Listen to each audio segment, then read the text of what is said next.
You're walking through a Victorian home and the kitchen feels slightly too small. The wall doesn't meet the corner right. There's a door nobody uses, painted shut, leading somewhere the current owners have never been. You assume it's a quirk. It wasn't. That door was designed exactly as intended. And once you understand why it was built there, you start seeing it in every old house. Some of what's behind it is just strange. Some of it is expensive. And one part of it is much worse than it looks. Victorian homes were engineered around one specific idea, that domestic life had two versions. The version the family experienced, and the version that made it possible. These were never meant to overlap. The result was a shadow floor plan, secondary corridors, back staircases, utility spaces, all designed to make labor invisible. When the social logic that created these spaces collapsed, the physical spaces didn't. Most of them never made it onto modern surveys or property records. You buy the house. You get the charm and the high ceilings. You also get every room the original architect built but never intended you to think about. The house was designed to hide labor. It's still hiding it. Start with the scullery. If a Victorian kitchen ever feels slightly too small for its footprint, the scullery is usually why. A secondary room directly behind the main kitchen used for raw meat preparation, heavy pot washing, and coal ash removal. Anything wet or messy enough to produce smells that might drift toward the front of the house. The logic was sound. The problem came later. Sculleries were built against exterior walls with minimal insulation. Drainage ran through lead pipe systems under stone slab floors. When renovations absorbed the scullery into an expanded kitchen, contractors rarely rerouted the drainage properly. They just covered it.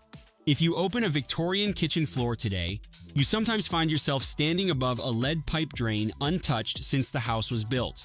The moisture it produces doesn't announce itself. It grows quietly behind the tiles you just grouted and the kickboard you just painted. The scullery walls absorb decades of extreme moisture too. When modern plaster went over the original surface, a saturated layer got trapped inside, and it migrates. Surfacing is a damp patch somewhere that makes no architectural sense until you trace it back. 4 eras of renovation and the scullery hasn't left. It just went quiet. The larder didn't go anywhere either. Before refrigeration, Victorian homes included a small, north-facing, deliberately unheated food storage room. Passive cooling from the exterior wall. A wire mesh grill circulating outside air across stored food. A refrigerator built into the house, requiring no electricity and no maintenance. For its era, it was a genuinely intelligent solution. Victorian builders were not being naive. They were solving a real problem with the tools available. Then refrigerators arrived, and the larder became useless almost overnight. In most homes, it was converted. A broom cupboard, usually. Sometimes a second pantry, sometimes just sealed off entirely. The grill to the outside wall was blocked, painted over, stuffed with cloth mortared in, rather than properly sealed and insulated. That distinction matters. There is a significant difference between sealing a penetration and blocking a penetration. Blocking means you've covered the gap. Sealing means you've closed it, insulated it, made it airtight, made it thermally continuous with the rest of the wall. In the vast majority of Victorian larder conversions, blocking is what happened. A rag stuffed into the grill opening, a piece of board nailed across it, a layer of plaster skimmed over the top. The gap is still there. The cold air is still moving through it. You just can't see where it's entering the house anymore. If you're renovating a Victorian house and you start stripping insulation from the exterior walls, there is a reasonable chance you will find a larder cavity still sitting inside the structure. Original stone shelving intact. Original lead-lined surface on the cool wall, which you now have to deal with as a hazardous material rather than a piece of domestic history. Original wire mesh grill still in place, except now it's connected to a gap that has been quietly funneling cold air and moisture into the building fabric for 50 years. The condensation that forms where that cold meets the warm interior air doesn't stay in one place. It follows the structure. It finds the timber joists. It finds the underside of floorboards. It finds the back of plasterwork. Passive cooling, zero maintenance, eternal damp. If this video is showing you things about old houses that nobody warned you about, subscribe. There's significantly more where this came from. The servant's staircase is easier to find because in many Victorian homes, it never quite disappeared. You've probably seen one without knowing what it was. A steep, narrow enclosed staircase, usually at the back of the house, running from the kitchen level all the way to the upper bedroom floors. Sometimes it's been converted to a storage cupboard. Sometimes it's been sealed with plasterboard. And sometimes it's still there, still technically usable, and listed nowhere on the building's official records. The staircase existed so that domestic staff could carry coal scuttles, cans of hot water, clean linens, and chamber pots to upper floors without using the main staircase. The main staircase was a presentation feature. It was wide, well lit, and positioned where visitors would see it. A housekeeper or a kitchen maid moving through that space with cleaning equipment would have been considered a failure of household management. The servant staircase was the engineering solution to that social problem. Middle-class Victorian homes included this feature even when they employed only 1 or 2 people, because the staircase wasn't just functional, it was architectural status. Having a floor plan that accommodated the separation of staff circulation from family circulation said something about the household's intentions, regardless of the actual staff count. Builders offered it as a standard option in homes that were clearly sized for modest occupancy. It was aspirational architecture sold as practical design. The structural problem is that these staircases were fitted into whatever space the main structure hadn't already claimed.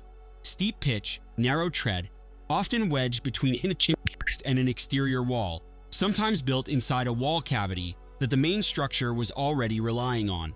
The treads are typically around 6 to 7 inches wide. The pitch is often 50 degrees or steeper. Neither measurement comes close to meeting modern building regulations for a staircase in regular use. When renovators encounter these staircases today, they face 3 options, none of them simple. They can try to bring the staircase up to standard, which usually requires structural intervention, because the pitch and tread dimensions can't be corrected without moving walls.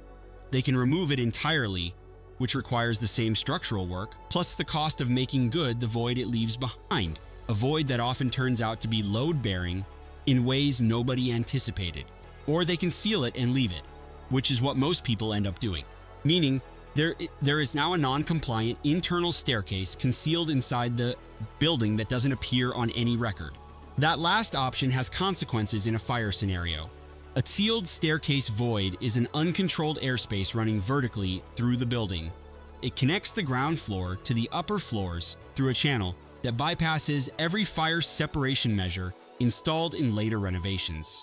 You can have fully compliant fire doors on every habitable room and still have a Victorian servant staircase running alongside your chimney breast, connecting the kitchen ceiling to the bed floor above, completely invisible and completely unprotected.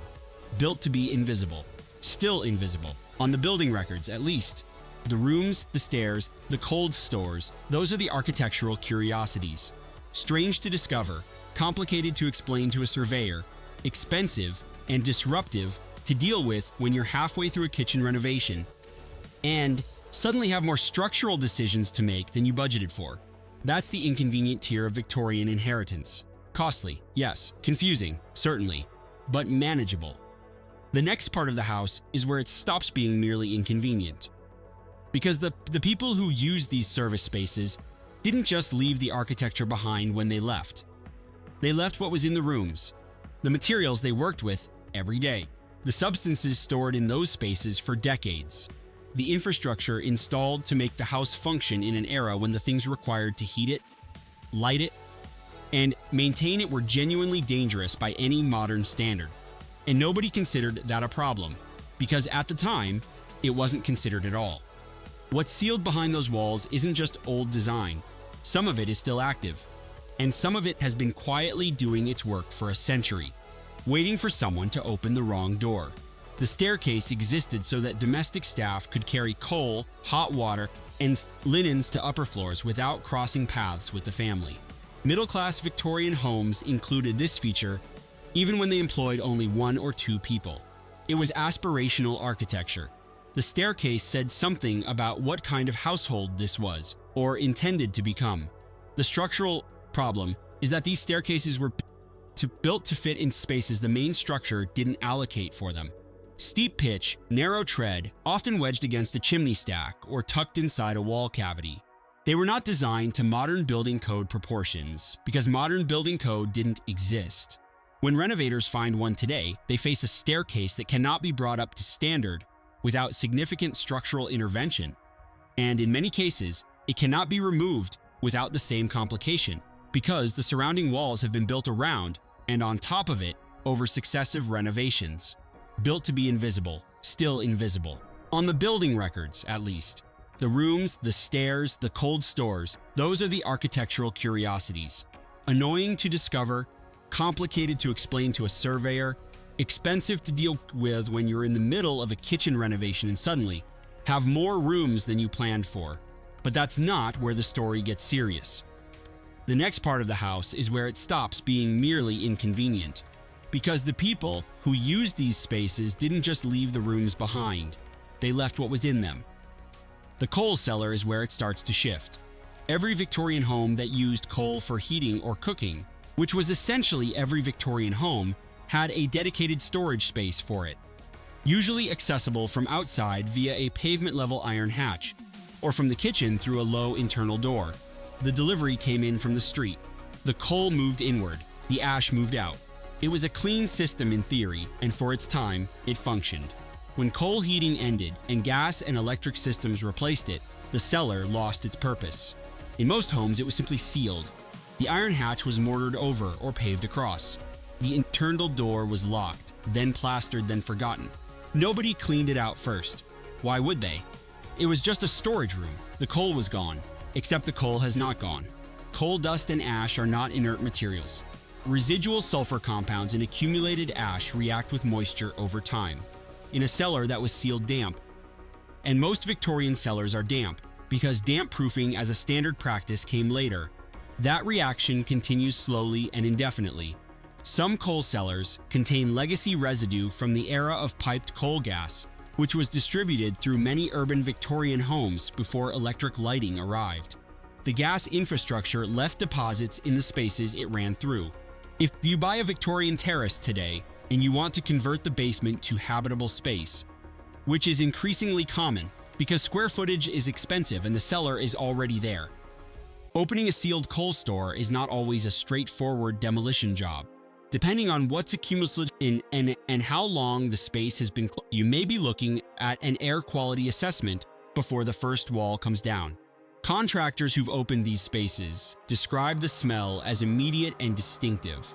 The coal is gone. The cellar kept everything else. The knife room doesn't appear on any modern survey. It doesn't have a standard name anymore.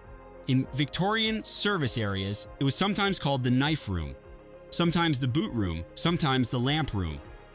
A small utility space adjacent to the service entrance where the daily maintenance tasks of the household were performed. Knives cleaned and sharpened, boots blacked and brushed, oil lamps trimmed and filled, silver polished. This sounds like a quaint domestic routine. The materials involved are not quaint. Lead-based polishes were standard for metalwork maintenance into the early 20th century. Arsenic compounds appeared in some cleaning and preserving products used on leather and fabric. Mercury-based solutions were used in mirror silvering and in some lamp maintenance processes. Solvent-based lamp oils were handled daily in poorly ventilated spaces. None of this was considered dangerous at the time. These were the products available, and they worked. The residue from decades of daily use in a small, unventilated room doesn't disappear when the room is sealed. It settles into the original tilework. It absorbs into original timber surfaces. It stays in the original lime plaster. When these spaces are reopened for conversion into utility rooms, downstairs bathrooms, storage, the surfaces test at levels that would trigger remediation requirements if anyone thought to test them.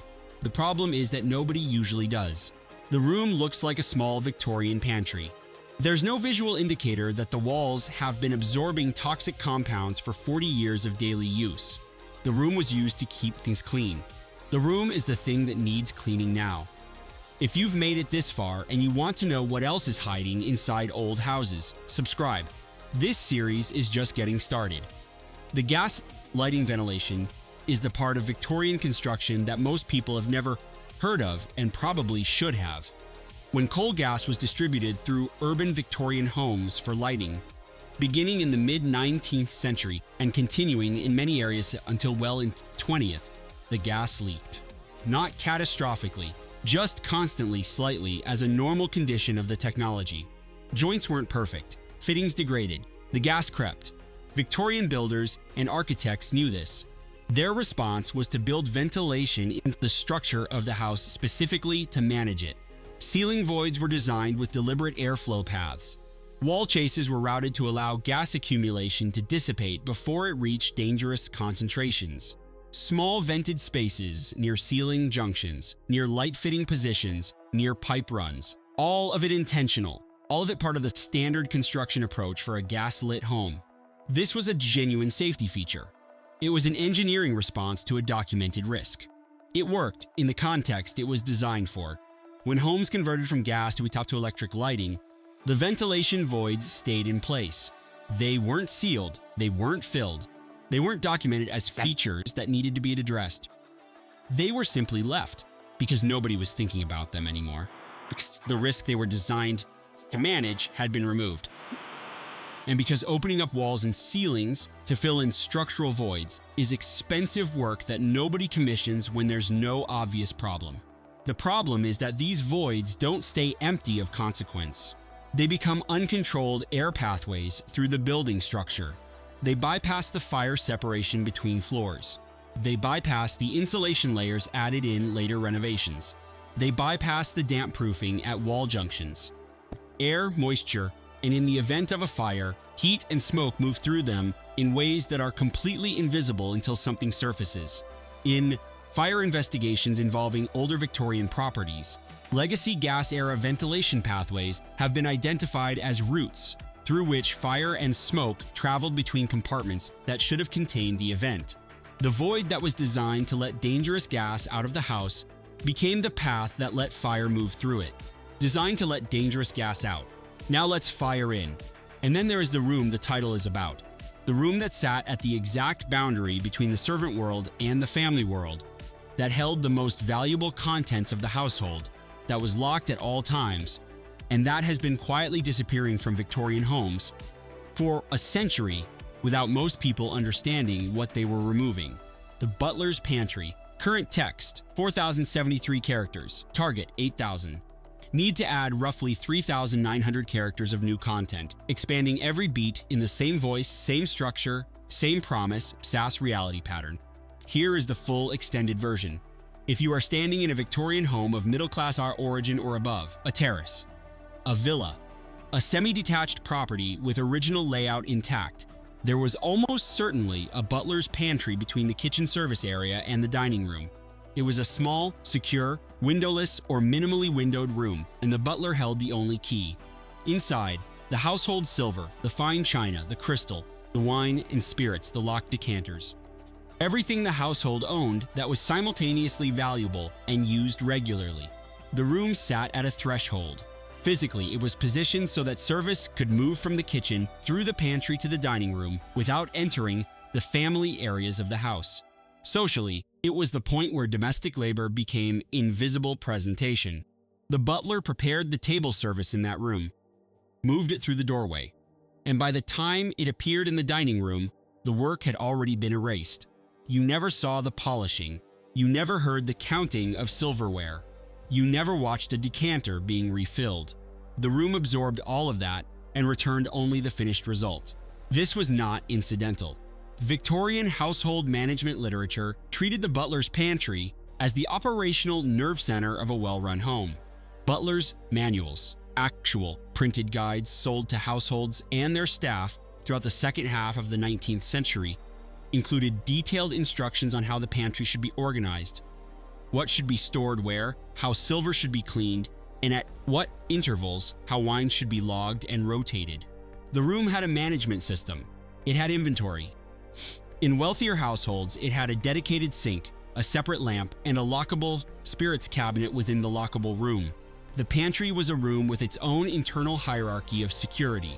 That level of organization tells you something about what was actually at stake. The contents of a Victorian butler's pantry represented a significant portion of a household's material wealth. Silver flatware sets ran to dozens of pieces. Crystal decanters and glasses were expensive and irreplaceable. Wine and spirits were purchased in quantity and stored against future use. Losing any of it to theft, breakage, or mismanagement was a genuine financial event. The butler was personally accountable for the inventory. The lock was not decorative. The room was built with specific features for its purpose. Lead-lined wine storage to maintain a cool, stable temperature independent of seasonal variation. Built-in cabinetry, often floor to ceiling, with individual compartments sized to specific items. Slots for decanters. Drawers lined with bays for silverware. Shelves with lips to stop glasses from shifting. A gas tap for a lamp, because the room had no natural light source, and the butler worked in there in the evenings, often after the household had gone to bed. Completing the cleaning and restocking that would make the next day's service seamless. Surfaces that were easy to wipe clean. A lock on the door that the household's owner had a duplicate key for, because the contents were insured and the insurance required it. This was a room designed by people who had thought carefully about every detail. And that is what makes its disappearance from the built record so strange. Because when you look for the butler's pantry in Victorian homes today, it has almost entirely vanished. Not as a ruin, not as a damaged remnant, but as a sealed space that the house is still physically containing while every document associated with the property pretends it isn't there. When domestic service ended, and it quickly compressed into less than a generation by 2 world wars, economic change, and the arrival of labor-saving appliances, the butler's pantry had no remaining function. The household silver went into a drawer in the dining room sideboard. The wine went into a rack in the kitchen. The crystal went into a display cabinet in the living room. The room that had once been the most carefully managed space in the house became a problem to be solved. It was too small to be a bedroom, too interior to be a bathroom without major plumbing work, too narrow to be a useful utility room. The easiest thing to do was absorb it into the kitchen, or wall it over and move on. So that is what happened. In most cases, what was behind the sealed wall was not cleaned out first. Why would it be? The cabinetry was built in, meaning it was fixed to the structure and required effort to remove. The lead lining in the wine alcove was mortared into the wall cavity. The gas tap was capped rather than disconnected, because capping was quick and disconnection required a specialist. And the paint applied to every surface of every built-in shelf, every cabinet door, every wall, was mixed with lead pigment as a standard industrial practice because lead paint was durable, washable, and widely considered the appropriate finish for a room that handled valuable items and needed to be maintained to a high standard. Contractors who open these spaces today during kitchen renovations find rooms that have been sealed since sometime in the early to mid 20th century. The cabinetry is still there, still fixed to the walls, still carrying the original paint. The lead lining in the wine storage alcove is still there, intact and undisturbed for 80 or 100 years, which means nobody has ever assessed whether it is stable or whether it has been slowly releasing lead compounds into the sealed airspace. The gas tap connection is still live in the wall, capped but present, and depending on the property's gas supply history, that cap may not have been installed by anyone with a current certification. Meaning the first task before any renovation work can proceed is a specialist assessment that wasn't in the budget and wasn't in the plan. The paint on the built-in shelving tests positive for lead at concentrations well above modern safe thresholds. This is not a surprise. It would be more surprising if it didn't. But the consequence is that the entire room now requires managed remediation before it can be incorporated into living space. Which means the budget for a kitchen extension has just acquired a line item that reads hazardous material removal and a timeline that has just extended by weeks. And in some cases, the room's internal walls are load-bearing in ways the kitchen renovation plan didn't account for, because the kitchen was expanded around the pantry structure without anyone documenting what was structural and what was partition. The wall you plan to remove to open up the kitchen into the reclaimed space is carrying the floor above. The contractor you hired for a straightforward kitchen job is now standing in a sealed room surrounded by lead paint, a live gas connection, and a structural surprise looking at you with an expression that professional courtesy is working hard to contain. Room was never captured in modern building surveys because it was sealed before systematic property records became standard practice. Planning records, title deeds, and property surveys as they exist today were not yet formalized when most of these rooms were closed off. The room entered a period of administrative invisibility at exactly the moment when administrative visibility became the norm. It exists in the house as a legal and structural gray area, physically present, officially absent. The house knows it's there. The paperwork doesn't. Your mortgage lender doesn't. Your building's insurer doesn't. Your kitchen designer definitely doesn't. The most important room in the Victorian household. The room nobody can find on the paperwork. This is the pattern that runs through every space we've looked at in this video, and it is worth naming directly. Victorian homes were not built badly. That's the part that's easy to miss when you're standing in front of a repair bill or a hazmat assessment or a structural surprise. They were built for a world with its own specific logic. A world of coal heat, gas light, domestic service, pre-refrigeration food storage, and a set of social rules about visibility and labor that produced architecture as their direct expression. Every room made sense. Every feature solved a problem. The scullery, the larder, the servant's staircase, the coal cellar, the knife room, the gas ventilation voids, and the butler's pantry. All of it was deliberate, documented, professionally designed, and considered a mark of a well-organized household. The context collapsed. The architecture stayed. What changed was not the quality of the building. What changed was everything the building was built around. The staff left. The coal stopped arriving. The gas lamps were unscrewed and replaced with electric fittings. The larder went cold and useless the first winter a refrigerator sat in the kitchen. And then, one by one, the rooms and features that had made the house function were quietly closed off, covered over, absorbed, or simply ignored. Because dealing with them properly was expensive, and because nobody at the time understood that sealing a problem is not the same as solving it. When you inherit an old house, you inherit every decision that was made inside it in every era by every set of owners who found something easier to seal than to fix. You inherit the scullery drain running under the kitchen floor, still doing exactly what it was designed to do. You inherit the larder grill, still breathing cold air through the exterior wall cavity, still producing the condensation that's been feeding the damp patch you can't explain. You inherit the servant's staircase that doesn't appear on any plan, still connecting your ground floor to your upper floors through inverted floors, through an unprotected void. You inherit the coal cellar that was closed but never emptied, still holding the accumulated residue of a century of combustion. You inherit the knife room with original surfaces that were never assessed and never cleaned. You inherit the gas ventilation pathways that were designed for one risk and now create a different one. And you inherit, somewhere behind the kitchen wall that doesn't quite add up, a locked room between the service area and the dining room that your current floor plan doesn't account for and your building survey has never mentioned. Every one of these features was built by competent people who were solving real problems with the materials and knowledge available to them. Every one of them became a problem when the world they were designed for stopped existing. And every one of them is still in there, unchanged, waiting for whoever opens the wall next. The house doesn't forget. It just stops telling you what it remembers.